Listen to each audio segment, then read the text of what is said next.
There's still time to make a nice little Christmas project, and today I thought I would show you how to make a nice little bag that you can put a gift in, especially for those friends of yours that might be quilters or patchworkers. And we should get started. And as you know, my name is Elizabeth and I like to sew smart. This was a little bag that I made that you can take to your sewing classes. It's just a little bag. It has a firm base in, 2 handles, but it has 6 pockets in, and you can put things in like your cutter, maybe some scissors. You can put all kinds of things in it around it, but you could also, let me just take those out, you could also put in some papers, pencils, drawing books, anything. You can make it in a children's fabric.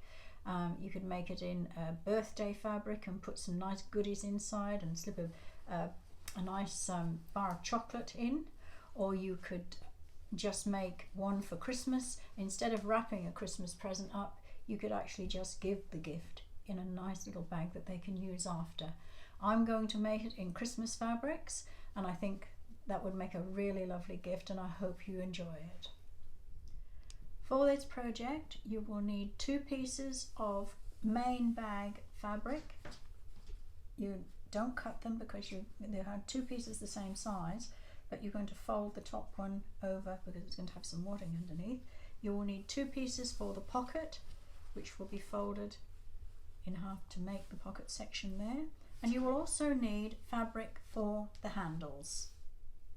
To make the handles you will need a 4-inch wide strip, approximately 34.5 inches long. Press that in half, make a nice crease. Then where you've got the center fold, press the outside raw edges in to that fold, and on the other side press them both in, and then press it over again to your original crease, and that is the width of the handle that you will need. You will stitch 1/8 of an inch down all of both sides, leaving the ends raw. I've done mine to show you how they look when they're finished there, and I did do this little piece here so you could probably see that a bit clearer because this is very hard to see. My piece of lightweight wadding is 10 1/4 by 14.5. 14.5 that way, 10 1/4 that way. I put that on the table. I'm putting the main bag, one of the main bag sections. Remember, these 2 sides of this bag are done identically. So put that on the top there, bring the lining piece up toward you, and this is going to be the pocket section. I've folded the print in half, and that is going to just line up. Make sure it does line up with that on the top there. I will just pin that in place just to hold it.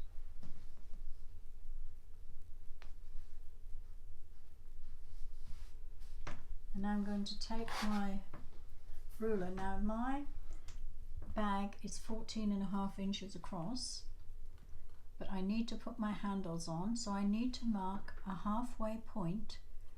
14.5, so half of 14.5 is 7 1/4. I will make a mark there at the 7 1/4 mark, and then I'm going to mark 2 inches, 1 to either side, there and there, and that is where I'm going to place my handles, and I'll show you how to put the handles on. I have marked my fabric at the top here the same, so the same center line, 2 inches out, 2 inches out on that side.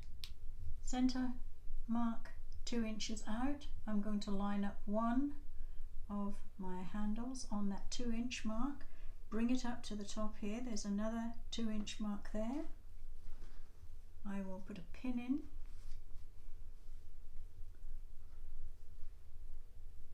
and another pin in the top here.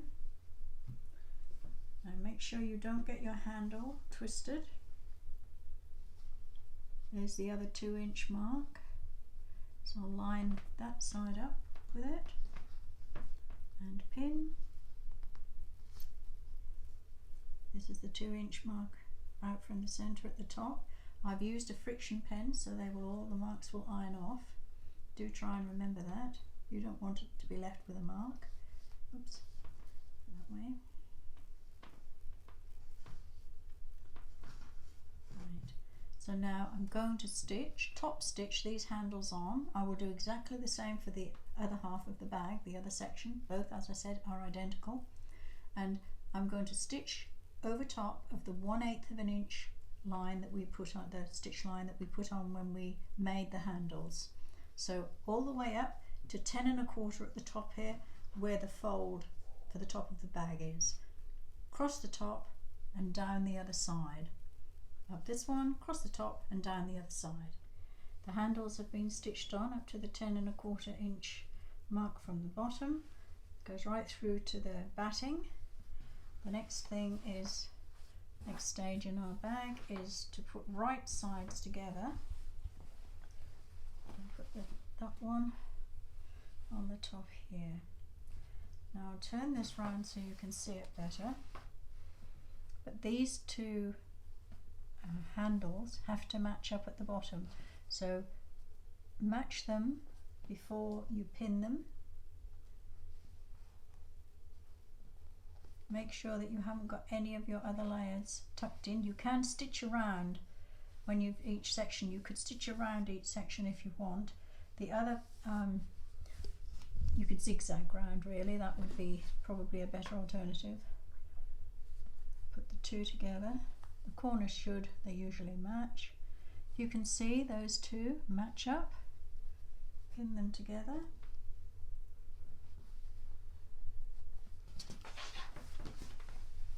Now on the side of your bag where the pockets meet, you want to make sure that the pockets line up on there. So you need to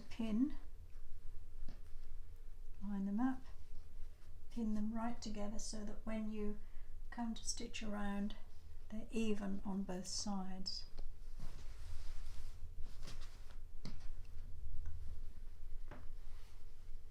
Just move them slightly so they line up in your seam.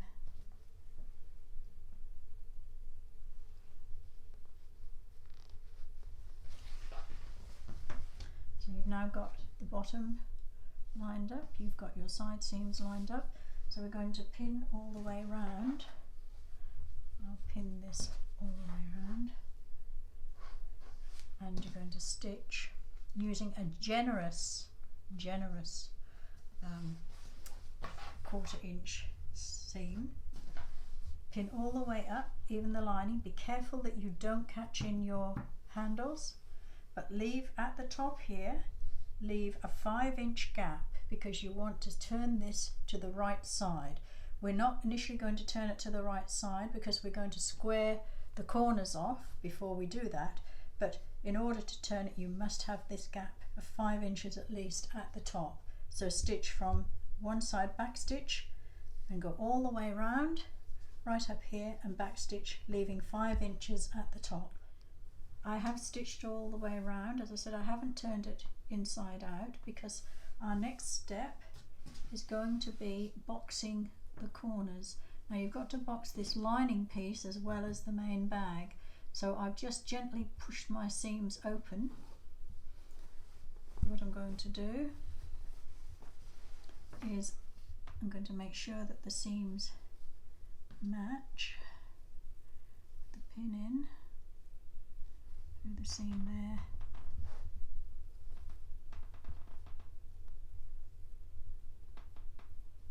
And back through there, just to hold the corner together. So that's the corner. Now I want to measure from the tip, I'll put it on the line there, I've got to go 2 inches in, and it must be at 4 inches across because the base of your bag inside is going to be 4 inches. So we'll put that on the diagonal line there, and this one will be here. So I'm going to mark that. Oops, keep it on that line there. Mark that down a bit. mark it here and draw a line across there. I will draw a line, sorry to have the ruler the wrong way round, just draw a line across here, and I am going to stitch across there, which will box this corner. So I'll just stitch across there and show you, and then we'll do the remaining 3 corners. So I've stitched a line across here, and what I'm going to do is I'm going to cut that about 1/4 inch. And when I turn that to the right side through the little hole, you'll see that's a square base corner now. See? There's your corner. And I'm going to repeat that on the top of the lining there, and on both the base corner, the bag bottom corners as well. The bottom corners are a little bit more difficult because you have got all these layers, but just open it as far as you can and keep them together. It will not show when you've finished, it will turn out quite right. This is our base of the bag now. I've just turned it to the right side. You can see now that the side seam and the base seam match, the strap, the handles match, and all I have to do, and the side seam as well, sorry, that matches. That's with pinning. I have stitched across the top with an 1/8 inch stitch just to close up the hole where I had the where it left the gap for the turning. I'll push the lining into the bag.